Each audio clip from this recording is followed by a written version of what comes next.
our commitment to, I mean, even sports, you could think about this. Those things have disappeared.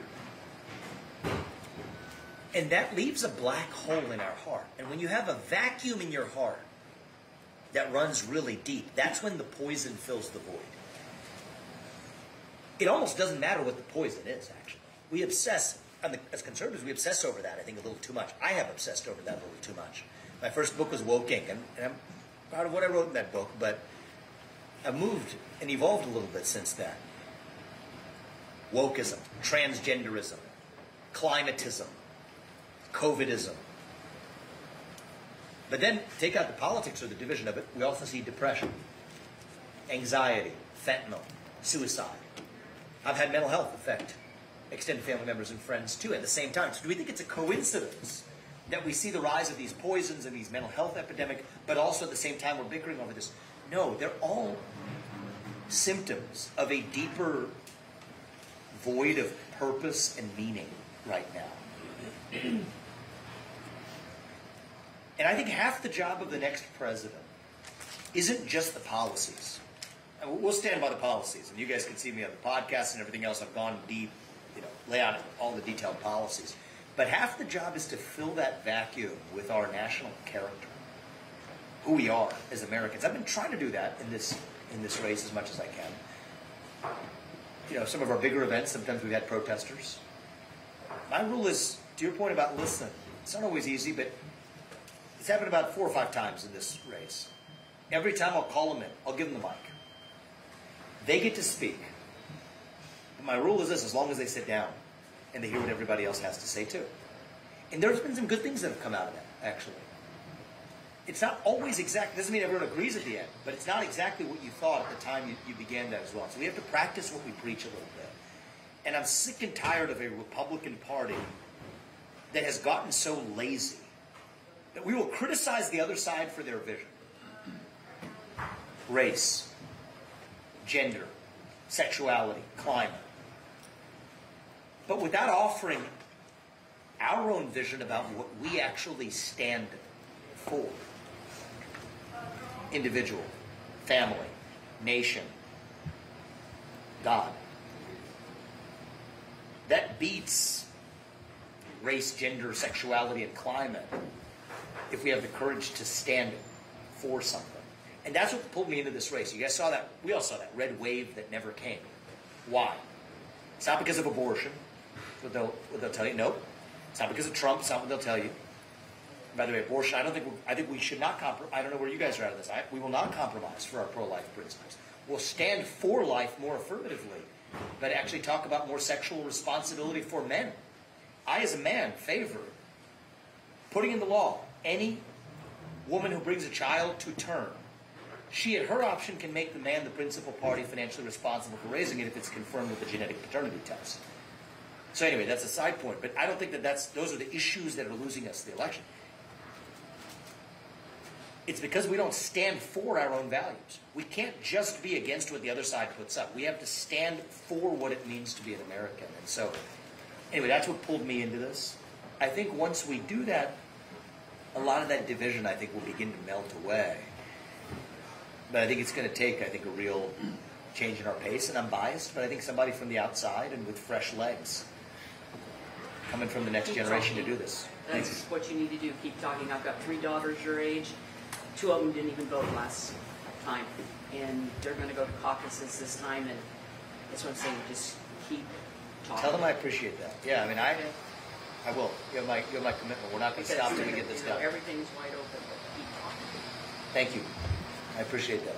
So you talked about values, and I feel like our technology has helped our world so much, and then I feel like we're almost at a peak on this technology to where now there's so much negativity and false information on our technology that maybe we're going back to technology. Maybe, I don't know how to fix that other than get our family off the phone. Yes, see, that's what I was going to say is, I got a lot. I feel like we're getting corrupted every time we look at Twitter and Facebook and everything else. They're designed. So Mark Zuckerberg was a year ahead of me at Harvard. when he founded Facebook. I was probably one of the first couple hundred users of Facebook. I was on the college campus when it came out. The predecessor site to Facebook, you don't know what it was? It began as a website. It was just a college campus thing that he created. It was called Hot Order. It would send pictures. It was kind of a crass thing. But the whole point of it was, his genius wasn't the technology. It was about human psychology. I can use how quickly you click on something to gain a window into your soul that is deeper than you have into your own. And I will use that to run a truck through, selling you goods that you otherwise wouldn't have bought. I mean, that's the backbone of the multi-trillion-dollar modern tech industry as we know it. And so there's a lot of things we can do there, and I've talked about this in other settings, and I think some of this is censorship issues we now see. A lot of that's coming from the government. My view is the government's doing it through the back door. It's just as illegal as if the government did it through the front door. And I've talked about that elsewhere, my books are about that, but you're asking about something deeper. That solution isn't anything technical we're going to do in the online world. It's what we do in the offline world. Revive our sense of purpose. It's that old saying, if you have a hole the size of God in your heart and God does not fill it, something else will instead. Right? So that's the dangers of AI. People talk about this. I think we should protect kids from any interface with AI. I think we should make companies liable for the adverse consequences of any AI algorithms they develop. That's my AI policy. And we've gone into detail on that. Right now you got a Vice President, Kamala Harris, who's the czar of AI policy.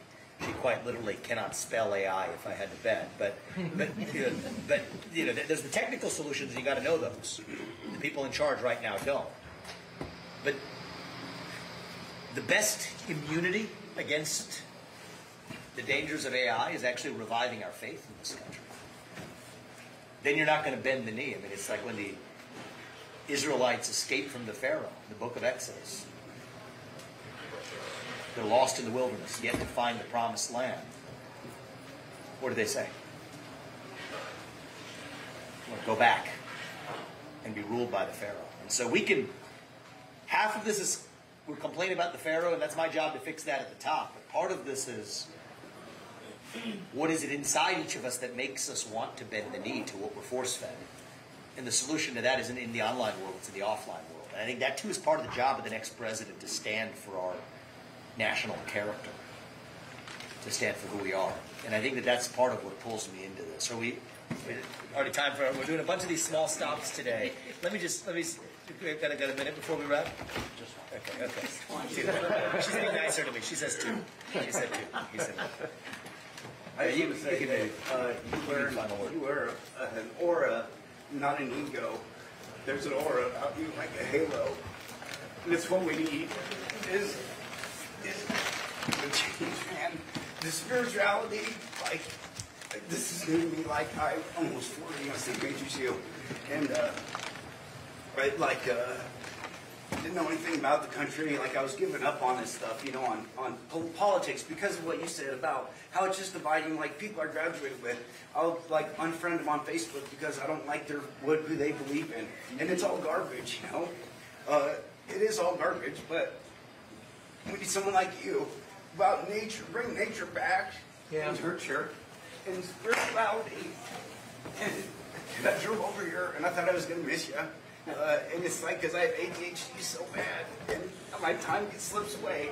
But I knew that regardless, because I've been manifesting it, and you're going to win. I know you're going to win. Thank you. I appreciate it. Thank you.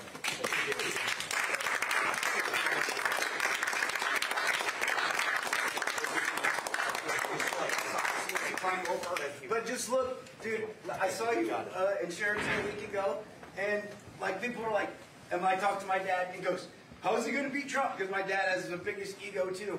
And I said, dude, you have to give him a chance. Listen to what this guy says. I said, he is going to take Trump. And then look what happened to Donald Trump. They took him off the ballot in Colorado. Dude, and they said, dude, if everyone starts taking him off, you can't even vote for the guy. What are you going to do? Look, and I'll close on this point. Sorry, I'm so emotional. I appreciate the emotion. We got to open up a little bit. Yeah, so I value that so much. I'll say this in closing, actually, because you do have an important decision to make in about 30 days. And the things that people say was conspiracy theory yesterday that I've said, they became reality tomorrow, like so many of us. And so you mark my words on this. And I say this to somebody who respects the heck out of Donald Trump, was a big supporter of his. We're friends now.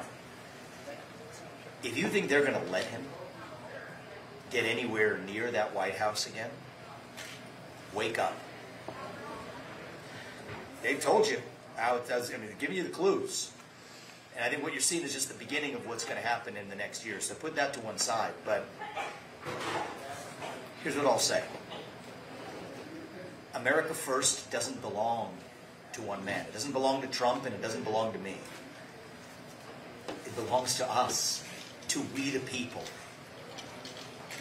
I'm your instrument. That's all I am. Use me as we're all God's instruments. But in the civic sense here, I'm your instrument. Use me. Work through me to do what this country needs done. And if you all do your part, we don't have to be this nation in decline anymore. We don't have to be ancient Rome. I've said this before, I'll say it again. I think as a nation, we are really still a little young, actually. Like your daughters, like my generation, like my sons. Going through our own version of our adolescence. Figuring out who we're going to be when we grow up.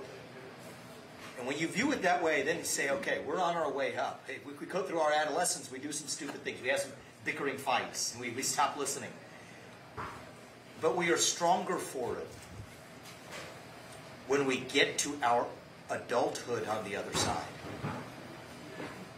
So I don't think we have to be that nation in decline, my man. I think we can still be in our ascent. Y'all do your part on January 15th. 15 minutes of your time, 30 minutes maybe. Save this country. I promise you, my wife at Forbes, she's doing surgeries for cancer survivors right now. She's going to be here this evening from Ohio to be here. She'll be back Tuesday morning doing the same thing. You guys do your part. My family and I, we're going to do ours. To make sure, not in some politician way, make sure in a true way that our country's best days can actually still be ahead of us.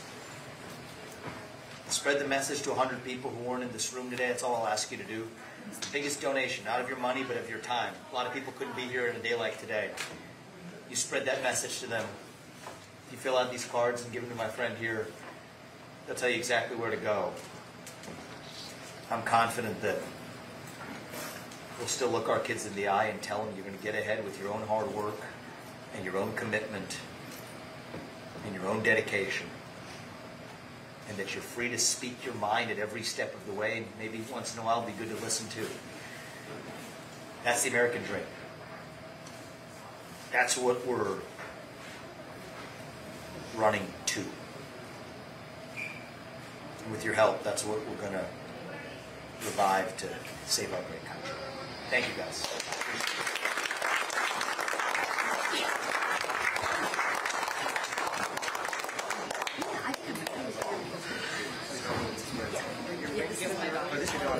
You're running me mouth about overwhelmed me.